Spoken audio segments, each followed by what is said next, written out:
أيها المشاهدون الكرام في المغرب العربي الكبير وفي كل أنحاء العالم، السلام عليكم ورحمة الله وبركاته، وأهلا وسهلا ومرحبا بكم إلى حلقة جديدة من برنامجنا الجديد ملفات مغاربية.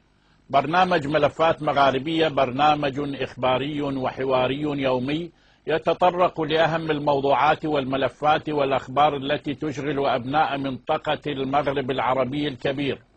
حلقة اليوم تتزامن مع مؤتمر البوليساريو وردود الفعل الغاضبة في المغرب على تلميحات البوليساريو لإمكانية العودة إلى الحرب.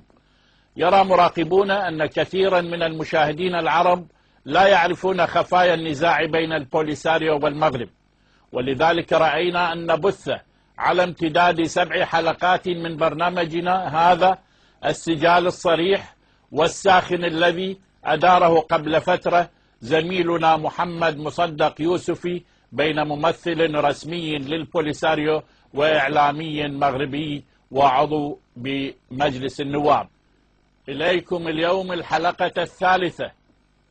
مشاهدينا الكرام، هذه المرة ولكي نكون عادلين كذلك في الحلقة الأولى والثانية بدأنا من الاستديو مع الأستاذ الحبيب أبريكا. في هذه الحلقة الثالثة نبدأ من الرباط مع النائب البرلمان المغربي الأستاذ حسن عبد الخالق. أستاذ حسن، أهلا وسهلا. أهلا. بداية نبدأ من حيث توقفنا بالأمس. ماذا الأستاذ حسن عبد الخالق بعد القرار الأخير 1495 لمجلس الأمن بخصوص الصحراء الغربية؟ لماذا هللت جبهة البوليساريو لهذا القرار الجديد بينما غضب منه المغاربة وعبروا عن مرارة شديدة من جيمس بيكر وأيضا من موقف الإدارة الأمريكية؟ حسن عبد الخالق، تفضل. مساء الخير. مساء الورد، أهلا وسهلا. مشاهدي القناة المستقلة، للمرة الثالثة نلتقي في جدال أعتبره جيد مع الأخ بريكا من أجل مناقشة قضية الصحراء المغربية. وبداية أتمنى أن يكون صدر الأخ بريكا متسعا ويعطيني الحق في أن أتكلم وأن لا يتنرفز كما حدث في الحلقتين. لكن هي نزاع عليها نزاع وليست مغربية. لو كانت مغربية لا اتركني أتكلم من فضلك. التزم بآداب الحوار. آداب الحوار لا يعطيك أن تقول أن الصحراء مغربية. من فضلك اتركني أتكلم وستكون كل فرصة للتعقيب. آداب الحوار لا يعطيك أي صلاحية بأن تسمي الصحراء بأنها مغربية. الأمم المتحدة تقول أن الصحراء الغربية ومعترف بها أنها غربية، وآداب الحوار لا يعطيك الحق بأن تسمي بأنها مغربية. لا تريدوني أن أتكلم.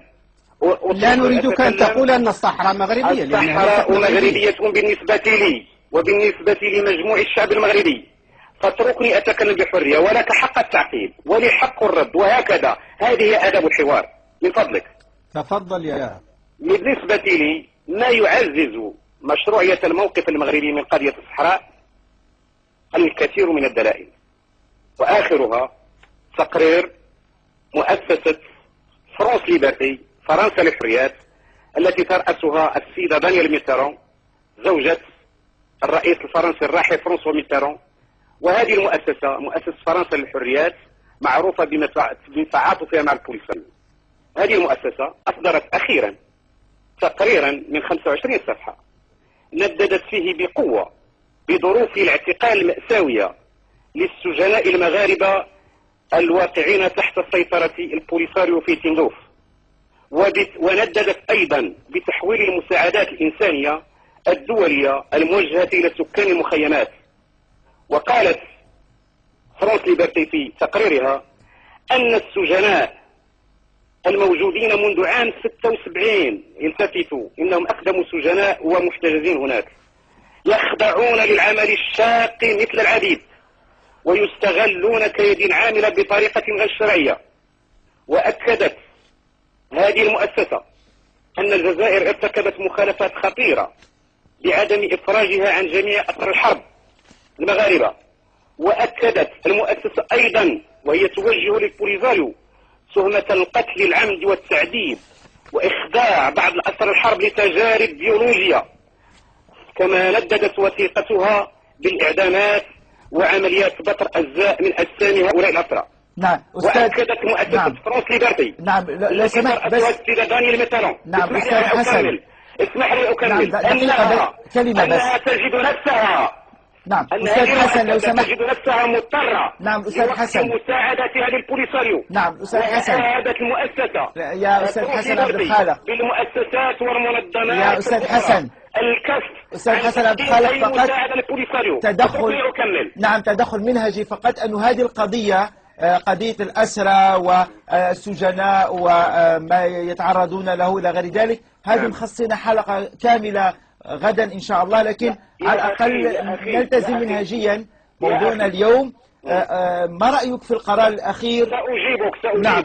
هذه القضية سنأتي لها غدا بالتفصيل ونعطيك كل الفرصة. سأكمل وأجيبك عن القرار. نعم تفضل. مؤسسة فرانس ليبرتي أهادت المؤسسات والمنظمات الإنسانية الكف عن تقديم أي مساعدة للبوليساريو، ومطالبة الأمم المتحدة نسطر على هذه الكلمة بإيفاد بعثة دولية لتقصي الحقائق في مخيمات البوليساريو، ما يؤكد مشروعية الموقف المغربي، وهو أن البوليساريو يستغل المساعدات، يعذب، يترك الناس يعيشون في الجحيم، ولا يمثل أي قضية مشروعة.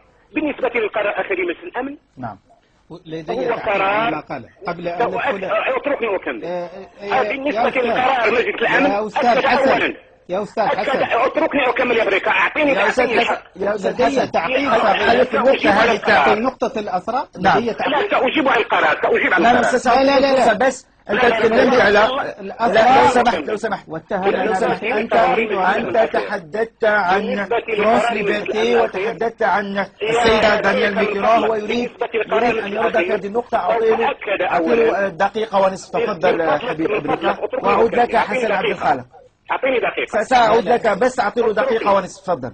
أعطيني دقيقة. سأعود لك حسن عبد الخالق. تفضل حبيب. مجلس الأمن قرار مجلس الأمن الأخير. يا حسن عبد الخالق لا تعب علينا. لا تعب علينا. لو سمحت خلي أعطيله فرصة. عايز يرد على دانيال ميتالون على فرانس ليبرتي، وأنا